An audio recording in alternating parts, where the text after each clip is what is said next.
Hola a todos, soy la doctora Blanca Campostrini, la profesora titular de esta cátedra y quiero darles una breve bienvenida Hola a todos, soy la doctora Blanca Campostrini, la profesora titular de la cátedra A de Ginecología y quería darles una formal bienvenida a este nuevo ciclo lectivo que, por las razones que sabemos, es virtual.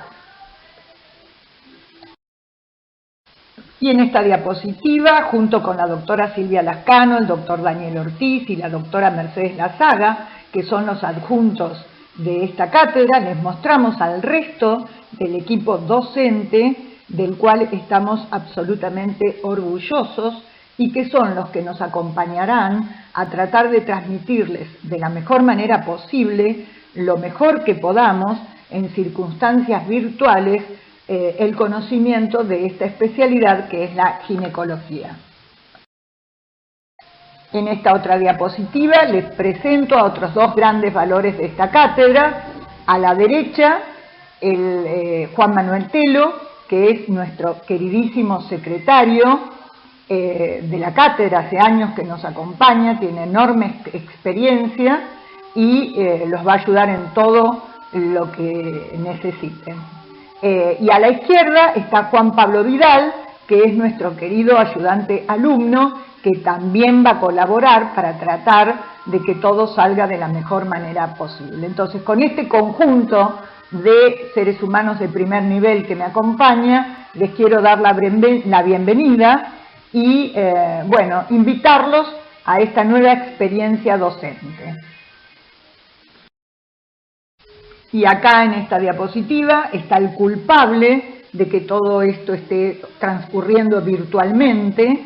Es este virus que surgió en diciembre del 2019, aparentemente en la ciudad china de Wuhan, y que rápidamente se extendió por otros países hasta que se convirtió en esta pandemia mundial que estamos afrontando. Un virus que a muchos nos ha hecho quedarnos confinados en casa sin salir, otros salimos un poquito más, depende de las actividades que tengamos y de las situaciones individuales, pero yo lo que les quiero decir es que cada uno de nosotros tenemos que poner nuestro granito de arena para alejarlo de nuestras vidas, para así volver a la normalidad, porque no hay ninguna duda de que nada sustituye el contacto humano.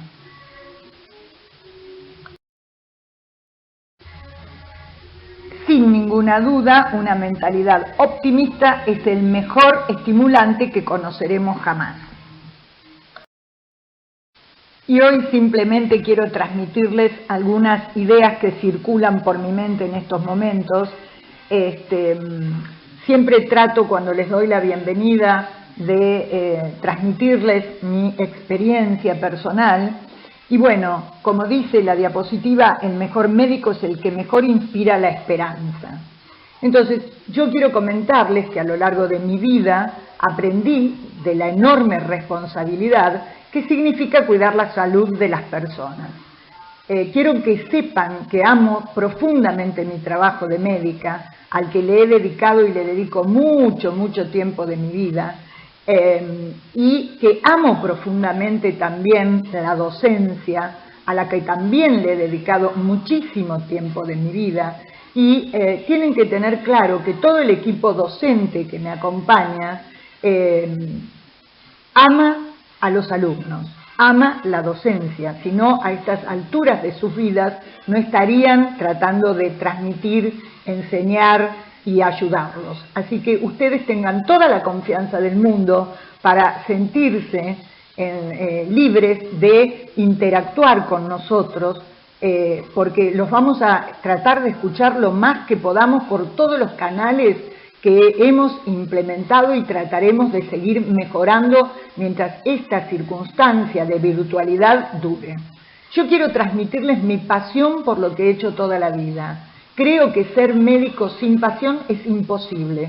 Hay dos cosas que un médico tiene que tener: pasión por lo que hace y ser buena persona. Si una persona no es buena persona, no podrá ser nunca buen médico. René Favaloro que es un gran orgullo de nuestra facultad y de la ciudad de La Plata, a quien admiré y admiro profundamente, siempre decía que había que tener compromiso, que era la obligación que debía tener en general todo ciudadano, pero en especial aquellos que habíamos tenido la posibilidad de estudiar en la universidad. Miles de estudiantes y profesionales se formaron, se especializaron y han aprendido de la mirada humanista de Favaloro, que entendía que el paciente tiene que comprenderse en 3 dimensiones, a lo cual adhiero totalmente. La del cuerpo físico, por supuesto que tenemos que tratar de cuidar y sanar, la emocional, que es imprescindible, y la dimensión social, dónde está inmerso ese paciente a la hora en que se enfrenta con nosotros, qué relaciones tiene con nosotros y la posición de ese paciente en el mundo. Esto es fundamental.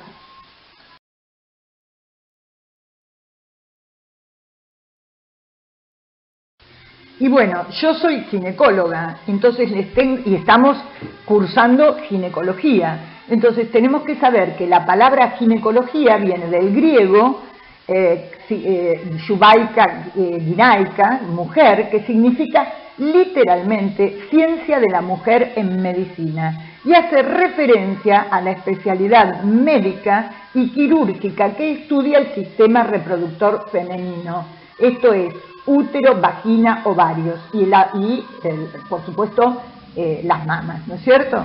Entonces la ginecología concretamente es la especialidad de la medicina dedicada al cuidado del sistema reproductor femenino. Parece ser que el médico griego Soranus de la escuela metodista está considerado como el primer autor, como el autor del primer tratado de ginecología. Bueno, como ustedes imaginarán, todo médico tiene que tener una formación especial para diagnosticar y tratar las enfermedades de los órganos genitales femeninos, tanto sea del tracto genital inferior como el superior, las mamas. No existe una especialidad más íntima que la ginecología. Y como ocurre en el resto del ejercicio de la medicina, las herramientas principales para el diagnóstico ginecológico, obviamente, ustedes son alumnos del último año, saben que son la historia clínica y el examen físico, pero el examen ginecológico siempre es mucho más íntimo que un examen físico de rutina, porque la paciente, al ser examinada, obviamente va a estar desnuda, no es fácil desnudarse delante de cualquiera, tenemos que lograr esa empatía, va a tener temores, va a tener vergüenza, se va a sentir quizá no cómoda, por lo cual es muy importante tener muy claro para qué realizamos un examen físico y cómo y por qué. Entonces, dentro del para qué realizamos este examen físico, nosotros en líneas generales lo hacemos con 2 tipos de finalidades. Punto número 1, por supuesto, llegar a un diagnóstico. ¿Qué tiene nuestra paciente? Esto nos va a ayudar a saber qué tiene la paciente, qué patologías presenta. En este sentido, el examen físico va a ser una prueba diagnóstica más y hay que analizarlo bajo las mismas consideraciones en cuanto a la sensibilidad, especificidad y valores predictivos de cada maniobra. Pero se va a diferenciar de otros métodos auxiliares en que las maniobras tienen muy baja morbilidad. Es muy raro que dañemos con un examen físico ginecológico. El único riesgo se relacionaría, no sé, se me ocurre, con las consecuencias de detección de falsos positivos o falsos negativos. Pero sí es muy importante el hecho de que el examen físico va a ayudar en el desarrollo de la relación médico-paciente, porque existen beneficios no relacionados del examen físico con los objetivos diagnósticos. El solo hecho de la revisación, de revisar un paciente, transmite al paciente, en la mayoría de los casos, que lo estamos cuidando, que lo estamos atendiendo. Esto es muy, muy importante. Entonces, el modo en que hagamos este examen ginecológico, que es tan íntimo, que enfrenta a nuestros pacientes a sus pudores, a sus miedos, a sus dudas, es relevante. La relación entre el médico y el paciente tiene un papel muy importante en la práctica de la medicina y es, yo diría, esencial para la provisión de asistencia médica de alta calidad. Nosotros tenemos que entrenarnos en proveer asistencia médica de alta calidad, ya sea en cuanto al diagnóstico como al tratamiento de la enfermedad que tenga nuestro paciente. Entonces, relación entre el médico y paciente no es solo dar información. Las funciones clínicas que debe cumplir todo médico ante su paciente, como sabemos, son el diagnóstico y el tratamiento, pero para poder cumplirlas de manera satisfactoria, el médico no solamente debe incursionar en el aspecto biológico del individuo que tiene frente a él, que es el paciente, sino también en las dimensiones psicológicas y sociales de ese paciente, lo cual va a obligar a este médico a que se interne en aspectos de elevado contenido afectivo para el paciente, por lo que este médico requiere tener un espíritu humanista, gran apertura a las necesidades del paciente, disposiciones para trabajar en equipo con sus otros colegas, así como transmitir experiencias y conocimientos tanto al paciente como a la familia del paciente. Uno tiene que saber cómo transmitir la información al entorno que rodea a ese paciente y al equipo de salud en general. Nosotros tenemos que saber cómo comunicarnos con nuestros colegas en el caso de ser necesarias, por ejemplo, consultas, cómo transmitirle las indicaciones a quienes nos ayudan en la práctica diaria a ejercer la medicina, que son los paramédicos, las enfermeras.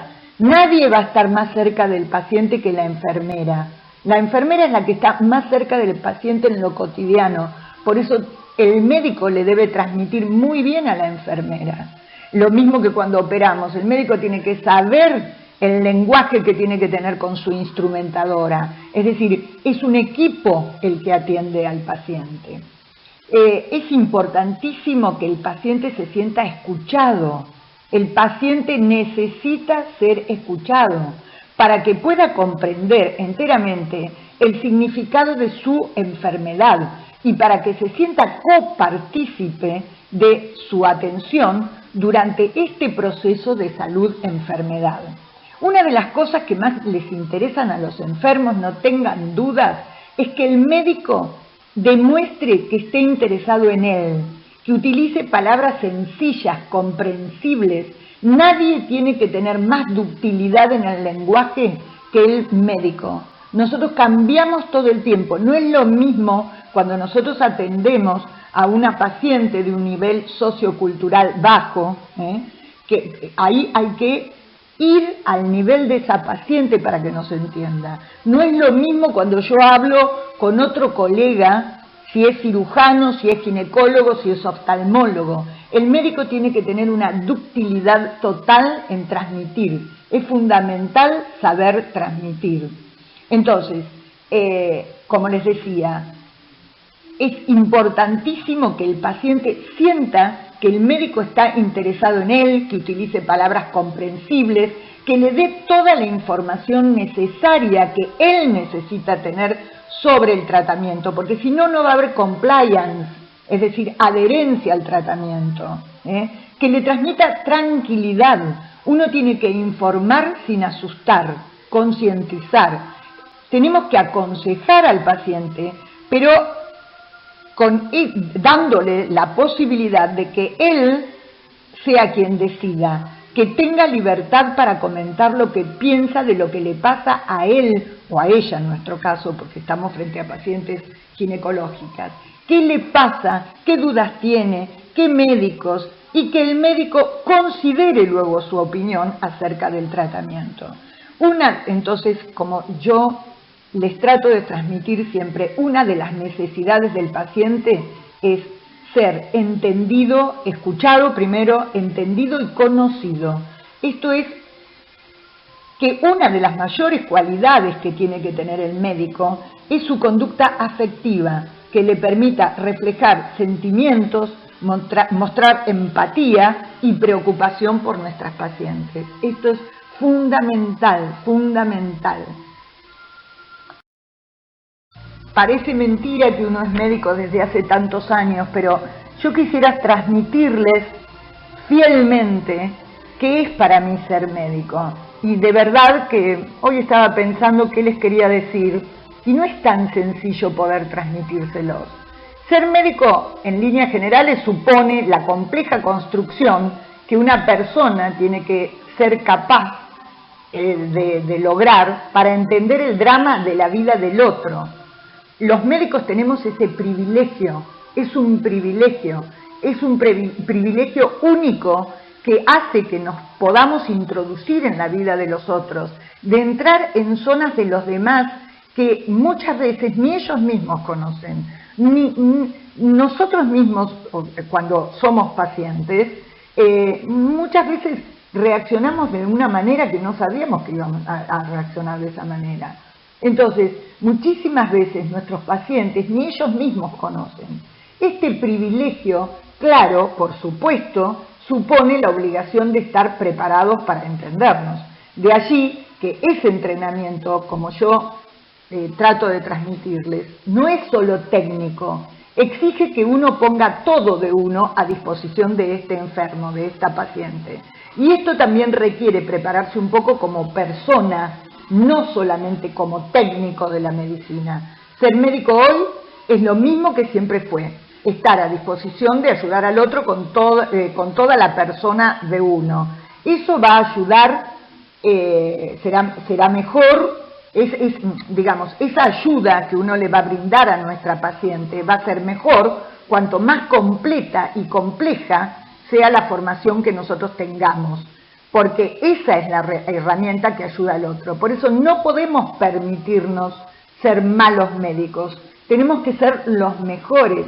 Es imprescindible el más completo y actualizado conocimiento técnico y científico, pero no hay que olvidar que la medicina no es solo una ciencia, solo utiliza herramientas que le proporciona la ciencia. La medicina es una actividad de interacción entre seres humanos, lo que antes era considerado un arte. Por eso al paciente, les repito, hay que mirarlo, hay que atenderlo, hay que entenderlo, hay que escucharlo, hay que tocarlo. Nada suple ese contacto. Por eso la telemedicina no es lo mismo. La telemedicina puede ser una herramienta que nos ayude en determinadas circunstancias, traspolándolo a la situación actual. Yo estoy tratando de transmitirles todo lo mejor que puedo virtualmente de lo que pienso, cómo es el médico y la relación médico-paciente, pero no es lo mismo que si estuviéramos en nuestra aula y ustedes estuvieran delante mirándome a mí y yo los pudiera ver. No es lo mismo, nada suple al contacto humano. Entonces, estando con las etimologías de las palabras, la etimología de la palabra médico significa el que cuida, miren ustedes, no necesariamente el que cura, porque nosotros vamos a curar a veces, pero vamos a cuidar siempre. Entonces, la medicina, además, es el arte de prevenir y curar las enfermedades. Ni hablar que tenemos que tener vocación y pasión, si no, no le podremos dar nuestro tiempo a los demás. Por eso, lo que te va a hacer que seas médico no es la bata que te pongas para operar o el guardapolvo, sino lo que hay debajo de eso. Ser médico es mucho más que graduarse, es poder lidiar con el sufrimiento de quien se enfermó, teniendo muchísimas veces la certeza de que no habrá solución o esa persona no va a tener cura. Entonces, confianza y conciencia son la esencia atemporal de la relación médico-paciente. Confianza porque el paciente deposita su confianza en nosotros, en los médicos. Por eso tenemos obligación de ser los mejores. Y conciencia por parte del médico para que nosotros le podamos brindar lo mejor a este paciente que confió en nosotros. ¿Ok? Y otra cosa de la que nunca dejo de hablarles cuando les doy la bienvenida presencial es que para mí el mejor médico es el que mejor inspira la esperanza. Nunca hacerle perder la esperanza al paciente. Nunca nosotros perder la esperanza de que podamos recuperar la salud de ese paciente. Esto es importantísimo también. Y hablando de esperanza, por eso les puse en la diapositiva anterior la imagen de una vacuna para el coronavirus, porque seguramente la vamos a tener, porque están todos los esfuerzos del mundo puestos en eso. Entonces todo esto va a pasar, vamos a poder vencer al coronavirus, todo volverá a la normalidad, nuestras rutinas, nuestras costumbres, nuestra vida. Seguramente dentro de muy pronto podemos estar disfrutando de nuestros seres queridos, podemos volver a reírnos, a abrazar, a besar, pero aún así no cabe duda que tras la crisis del coronavirus jamás volveremos a ser los mismos. Toda crisis es una gran oportunidad para crecer. Esta pandemia va a pasar y nos dejará una gran lección de vida, una gran experiencia. Lecciones, reflexiones, valores. Todos hemos aprendido cosas y seguiremos aprendiendo. Como les decía, toda crisis es una gran oportunidad para crecer. Así que nosotros hemos aprendido ensayo y error, a diagramar una cursada virtual. Bueno, los quiero invitar a que lo hagamos juntos.